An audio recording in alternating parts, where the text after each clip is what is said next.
Cool. Thank you so much for joining us, Thomas, on Beyond Giving, the best nonprofit podcast on the Boost Network, sponsored by Nonprofits HQ. I'm super excited to dig into Zeo Infinite Robotics, learn kind of about your background, what it is that you're working on, and that sort of thing. Thank you for having me, man. So let's kind of just start with an introduction, Thomas. Who are you, and how did your path lead to this organization? Oh, man. Who am I? So my name is Thomas James. I was born here in San Antonio, but I was raised in a little small town called Beaufort, South Carolina. Oh, okay. It's kind of like on the border of South Carolina and Georgia. So my background is more of like engineering design. Okay. So I was more into that. But I really did want to go the robotics route, but a lot of life situations happened, especially with my mom being sick and everything. So yeah. Okay, so then South Carolina to Texas, how did that happen? Oh, so to me, like San Antonio is my actual hometown, but South Carolina is more where I raised. So those are the only two like places I've ever known. Okay, gotcha. Yeah. And then, so you said you had kind of an engineering background? Yeah. What did that look like? So I started out at a community college called the Technical College of the Low Country in South Carolina, in Beaufort, South Carolina. So all they had at the time was like HVAC or CAD. So I went the CAD route. Oh, okay, and so like what type of stuff were you designing on CAD? Oh, so basically it was broken down into three. So it's architectural, civil, and mechanical. It didn't got basic. Gotcha. Okay. I have a little bit of CAD exposure because we have these these kiosks that we deploy to our customer events. Yeah. And so I jumped in the CAD software and learned how to use it to kind of design them. And that was like a lot of fun. But experiencing or learning new skills, building cool stuff, that's kind of the core of what you're building with Zeo Infinite Robotics, right? Oh, yeah. So can you kind of tell us a little bit about what your organization is and what it is that you guys are actually doing? So basically my organization is to help kids. So like it might be. So I'm probably talking about the next question too, probably. So basically, like how I started with that with Zeo Infinite Robotics actually goes back to First Robotics. Oh, okay. But actually goes back to one of my business mentors, Ruben from the FBDC. Oh, cool. Yeah, because he was the one that was like, just try out certain organizations, volunteer. Not the time, I wasn't really thinking that, but after I got that job for first being a AmeriCorps Vista, it started to come around a little bit. I was like, I'm doing the thing that, Ruben told me I should do, And even there was another mentor too, and I think STORE, there was a mentor from STORE when I went down to the library, and he said the exact same thing. So okay, yeah. And so so describe in like a couple of sentences, what is Zeo Infinite Robotics? What is the mission? So the mission is to grow out, like basically just help the next future engineers, scientists, STEM leaders. So that's what I want to do. But help them do what? So are you introducing people to robotics as a STEM program, or are you bringing the program to schools? Like, what is it? What is the outcome? If someone goes through the programs that you offer, what's the outcome of that? So basically, it just bringing it to schools, but ultimately, I just want them to have a first shot at, having a engineering job. Okay. Because, to me, I know how the engineering field kind of hard, and you got to have a bachelor's degree. And sometimes it's kind of hard when you have like an associate's degree or a certificate. So it's kind of hard. Yeah. Okay, so you're introducing students. What kind of students? So are these like elementary school kids or high school, or are these college students? Like, where do you typically work? So right now, as she asked me earlier, like what my goal is for right now.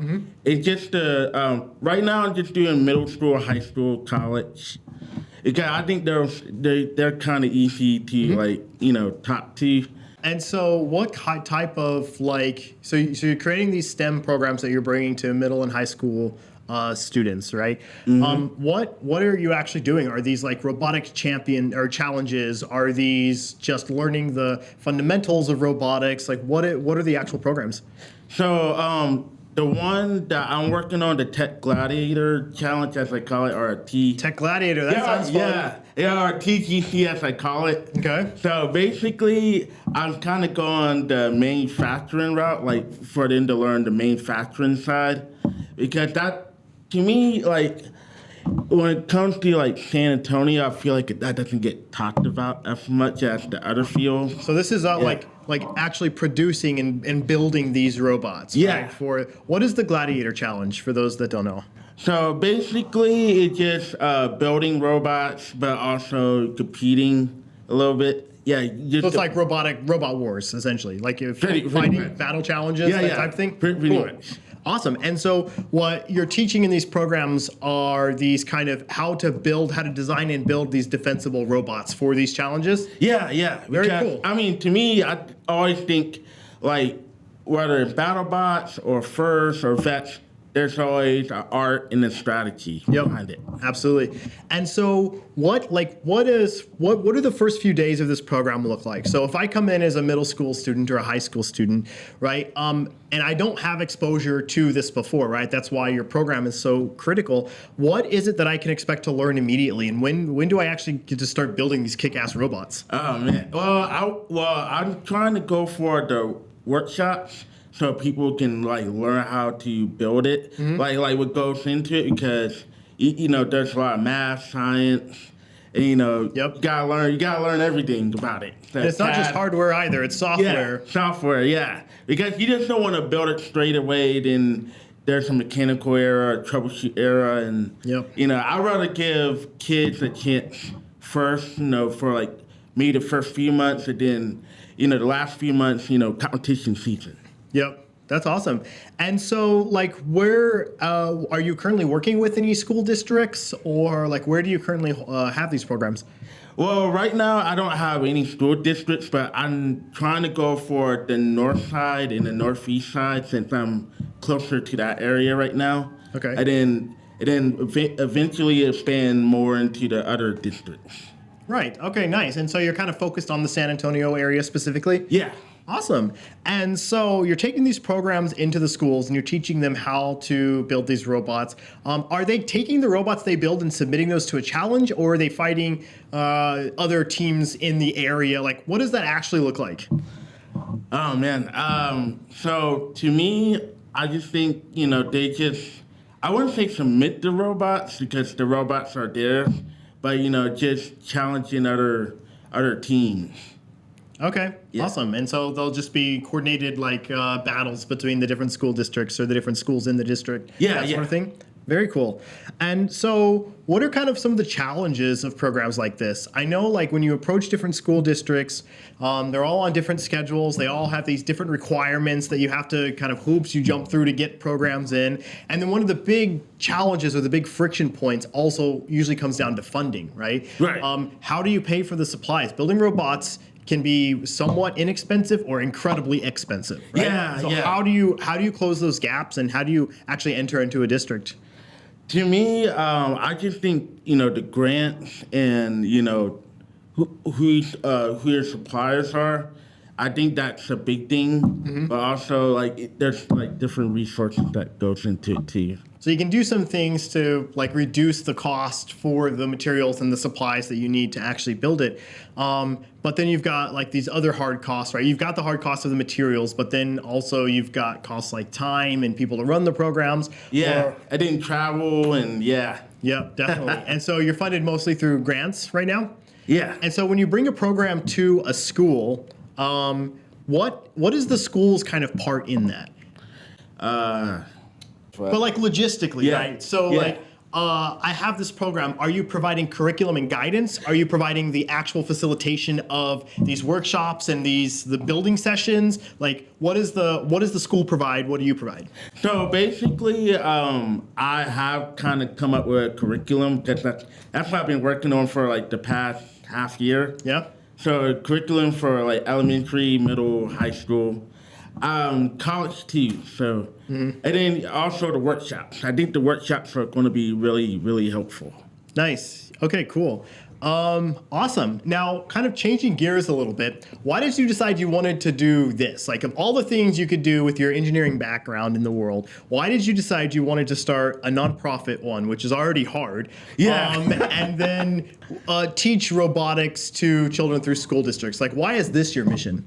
Well, okay, so my passion is combat robotics, but what really sparked my passion was when I was a AmeriCorps Vista for FIRST. Okay. And throughout the whole year, it started to hit me that, going into schools and helping kids, get the resources and... Well, that's such a critical time too, as students are developing, to teach these skills, right? Because even if a student doesn't pursue robotics as a career, the things that you'll learn about slicing problems, about strategic thinking, about planning are applicable to any industry, right? Right. So you don't have to necessarily go into robotics in order to get value from this. And that stage, in Phoenix, we started the code clubs, and I was deeply involved with that. And we had every week the students would meet at one of the library branches, and they would learn to write code, right? To build stuff. Right. Software engineering is my background.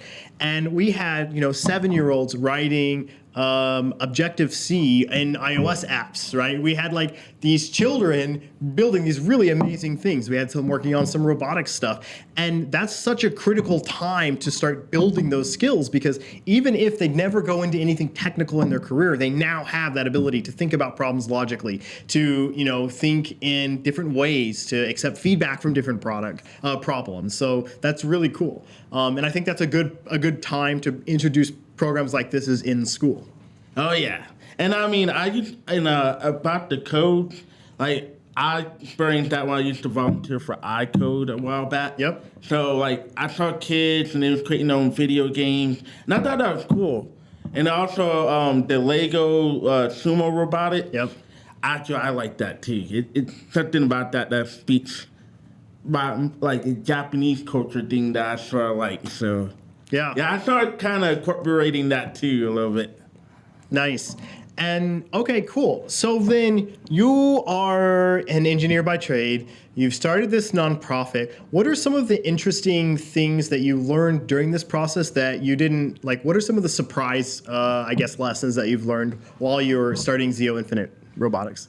Man, that definitely the business side of stuff. Mm-hmm. Yeah, because the business side, I'm just learning so much right now. It's I'm starting out, and I was like, oh man, I didn't know this. And then it has me thinking, and most of the time, and I like that. It challenges me a lot. Absolutely. So I might be thinking about the whole day and just be like, okay, I'm going to attack this, and then if there's another question, I'm like, okay, I don't know how to answer this one, but I want to figure out the best way to answer it. Absolutely. And that brings up such an important point, right? Everybody that starts a nonprofit are almost always focused on the vision, on the mission, which is so important, right? What change are we creating in the community? What impact are we creating? So important. But what a lot of people often don't realize is that you kind of need that business side as well to keep the organization compliant, to keep it growing, to keep it moving forward, right? And those two really go hand in hand. So that's it's no surprise that was one of the kind of lessons that everybody who starts a nonprofit organization kind of learns and goes through. So what's happening now with Zeo right now? Where are you now, and what is it that you're kind of looking for? So right now, I'm looking for people that want to be on the board of directors and. So you're recruiting board members? Yeah. So I just want people that challenges me to be a better founder, better leader. Mm-hmm. Because I might not know everything, but I want to know, as much as I can. So if anybody has knowledge that I don't know about, I welcome it. So you're recruiting board members right now to help kind of govern and guide the organization. What are you looking for in a board member? So like if there's somebody who thinks, maybe they have the right background, whether it's on the business side or in robotics on the hard technical side, that might be interested in helping out, what are you kind of looking for in an ideal board member? Well, for me, I just think people that's knowledgeable in certain areas that I'm weakest in, because I'm not going to lie to anybody. I'm pretty weak in finances. I know how to save money, but as far as know what to So you need a treasurer for sure. Yeah, treasurer for sure. Yeah. Nice. And that actually brings up an interesting point too. Like a lot of people, when they start something, whether it's a for-profit company or a nonprofit organization, a lot of people think they have to know everything, and they're responsible to know how every single part of the organization works. And I really like that you're 100%. You're genuine. You're like, I don't know everything, but I need to surround myself with people who complement my weaknesses, right? Who can help move the organization forward and can help guide me as a founder, as a change maker. That's pretty cool. And so you're building kind of your organization now. You're building your board of directors. You're building your curriculum. What's kind of next? What is happening once you get everything established? What's your first here we are. We're here in the world now. This is what we do. I really want to start the season launch next school year. That way, when competition season comes around, it's January through April. Mm-hmm. April. So the first few months, probably gonna be workshops and how to build robots and kits and that stuff. And just getting grants, and resources together for schools. So yep, definitely. Yeah. And so does your program complement any existing programs? So I know the Comal School District, they have a competition robotics program already. So can your program kind of complement that and add additional value around that? Or are you looking for schools that don't have anything and your program kind of first introduces that? I'm kind of thinking the second one where, if they don't have much, I go back to I call it my second hometown in Beaufort, South Carolina. Mm-hmm. I kind of learned that first didn't expand in my area, so I was like, oh, that's why there wasn't no robotics program when I was growing up. So I mean now I can probably introduce something like that, and shout out to my sister, but my sister always telling me hey. You should go to, the Beaufort County School Districts and introduce some of that to the kids. And I was like, mm-hmm. Oh, okay. Yeah, and I know here in San Antonio specifically, schools on the south side could actually really use this type of thing, right? Because funding is tight, it's really hard. You don't have access necessarily to a lot of these high tech or hard tech programs. I think a program like this could be pretty cool if it teaches the concepts of robotics, the foundations of design, of planning, and then you get to, battle robots, fight robots. That's even cooler. That is cool, yeah. That works, yeah. That's pretty cool. So then as you're kind of going through and planning this and establishing your team, right? What are some of the things that are most important to your organization right now? So you mentioned your recruiting board of directors, right? But you also mentioned things like you're building your curriculum, right? You're looking for connections at different schools to introduce these programs, right? So what are the maybe top 3 most important things for you right now? Definitely sponsors for sure. I didn't get in a certain number of teams, because I don't want to start big and have 500 teams and not know how to manage all 500 teams or school districts having struggles with that. For me, I'd rather start off with 100 and just go from there. Okay, so right now the most important things are kind of introductions to those school districts, yep, and sponsors or people to help kind of fund the different programs and fund all the things you need, right? Yeah. Okay, awesome. What is one important thing?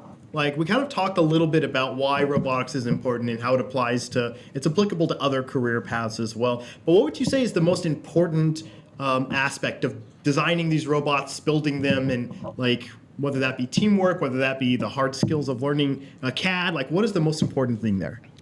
Definitely teamwork, because teamwork makes the dream work. As cliche as that saying is, absolutely. Teamwork is the most important thing that you can do in anything, right? Oh, yeah. And so how does this program teach teamwork? And how does it teach students to kind of embody that in what they do moving forward? Well, to me, I just think it just goes back to problem solving, because, like, one kid might know something, but another kid might have a different approach to how they want to build or design a robot. And it and it also goes to strategy. Like say, like, if it's in an educational setting, like, a robot might have one way of doing stuff, but, another robot might have another way of doing stuff. Right. And it's kind of like life too. Like, we both might want the same thing, but we might have two different approaches. Exactly. But it's still go back to the same thing there. Exactly. And that's why we work in teams too, right? Yeah. We all have a different background, different experience, different opinion. And as long as we stay biased toward action, we put all that together and find the best path forward for us at the time, the most ideal at the time. It may not be the perfect path, but it's the path that moves us forward based on the information that we have now. And I think that's why teamwork's super important. In the case of like my company, right, I have a very, very high risk tolerance. So if I want to do something, I'm like, let's do it. If we break something important, we can fix it later. Like, let's move fast and break shit, right? Right. A lot of our other team is a little more tame in that area, so it balances well, right?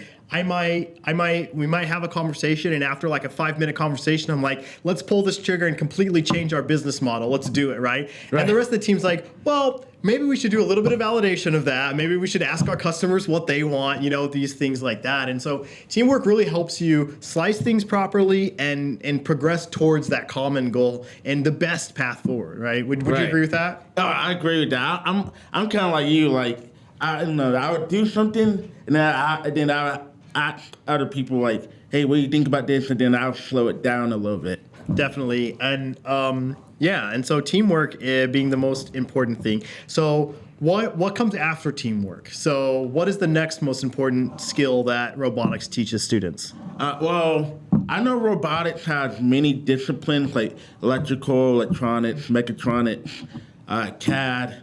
I'm probably missing a few, but mechanical. For sure. So, like, for me, CAD is very important because, I actually got a degree in that back in South Carolina, and there's a lot of math involved. Like, like when it comes to, like, building a house or building, like, this table right here or stuff like that. The first design that I did for our event kiosks, one of the parts that attached was about 3 millimeters off. And I was just learning to design CAD, right? It wasn't my background. Right. It's not what I did, right? And I was learning this. But we got all of the parts the manufacturer created, and we went to assemble, and it was about 3 millimeters off, which was just enough gap that it didn't attach, right? Right. And so, like, lots of math, lots of forethought and planning that goes into that. And so I think those are probably really good skills. But we got teamwork, we've got these technical skills, and all of this helps create this well-rounded education, right? Because I think what your programs do is they complement or they add to the education that we currently have, all these math and writing and all these other skills and traditional learning, right? But they add real hard technical skill sets and the way you think about things. It allows you to students to think about things differently and learn how to approach things in different ways, which I think rounds out the education, right? Oh, yeah. And also, too, like, what I learned about BattleBots, too, is, like, when it comes down to, like, I used to watch videos of how people name their robots, and I'm like, oh, there's some history behind it. Because there could be a history like that, like, when they talk about, oh, okay, there's a Gladiator robot or the name Gladiator somewhere in there. And I'm like, oh, okay, that goes back to, like, the Roman times or whatever. So I'm like, oh, there's history around that. So your combative robotics is kind of your hobby, like is your passion, right? Yeah, it's my passion. And so what's the coolest robot that you've ever built, and what did you name that robot? Well, right now, I'm currently going to build, like, a robot I'm still trying to figure out the name. Okay. But I know it's going to be something Japanese-like because I'm something about Japanese culture I kind of liked. Yeah. So yeah. There's a lot that we can learn from Japanese culture, and I think a lot that applies directly to robotics and to battle competitions, right? Oh yeah. Okay, awesome. And so then, in terms of like what you need for your organization, you talked about board of directors. Do you need anything in terms of like volunteers, in terms of actually executing these programs in the schools? Yep. Yeah. Oh yeah, man. Oh yeah. We're at those like early stage kind of building blocks of your organization, which is such a fun time, but also such like so many different things happening at once to kind of coordinate and really, execute well. And so like you need pretty much everything right now. Pretty much. And also I want to add too, like the thing I was thinking about with elementary school like kids. I'm thinking of I don't know if people know this in the anime world, but the Gunpla building or Gundam building. What is it? Well, they call it Gunpla, but I know it as Gundam. So Okay, but what is it? So basically, it's just like model building. It's like building a toy robot, but like there's a lot of stuff that goes into it. Like you gotta make sure the pieces fit and like spraying it, coating it. Cause I've seen a lot of videos about that too, and I was like, man, the whole Gundam building changed a lot. Where it not just snap on. It's like you gotta have a hobby knife, and you gotta have this kind of coating, a paint or whatever, and you gotta make sure that the head is straight and the body's straight. I'm like, and then you gotta model it like in a certain way, like this or whatever. And I was like, okay, that seems cool. So those younger grades, it's more about kind of getting your feet wet, being introduced. You're not necessarily in, third grade building a robot that's going to compete in a battle. Nah. You're kind of learning, with this model building and like learning the concepts of that. So when you're upper grades, like your high school grades, that's when you're probably actually building to compete, that sort of thing. Oh yeah. Okay. Yeah, because the Gunpla building, actually I learned that from like the Bandai because I followed them and I watched just about every Gundam series you could think of, and I was like, oh, okay, so you're kind of a robotics nerd at heart. Yeah, right? yeah. This is where you are. That's what I look up at home. Amazing. I'm like, oh, okay. That's awesome. Pretty cool. And then, so what? Where can the community learn more about what you're doing and how they can get involved with your organization? Oh man, so I have a LinkedIn account, Zeo Infinite Robotics, or you can get in touch with me, Thomas James, and same thing with Instagram, Zeo Infinite Robotics, and also I have a Facebook page, Zeo Infinite Robotics, and then I have a Facebook group with the same thing, and then I kind of like on every social media. Okay, awesome. And we'll include those links in the show notes so the audience can kind of click through and reach out to you and offer your support. Is there anything else additionally that you'd like to add kind of to the episode about your organization? What's like? I don't have much else, but yeah, you can join my organization. I welcome it. I help you the best way I can. That sort of thing. Amazing, awesome. And we probably got some introductions that we can make to different school districts that I'm involved in and that the rest of our crew is kind of involved in to help with that as well. So thank you so much for coming on the show. This was a great conversation. I'm really excited to follow Zeo Infinite Robotics and see the kind of impact that you create in the community. All right, thank you, man.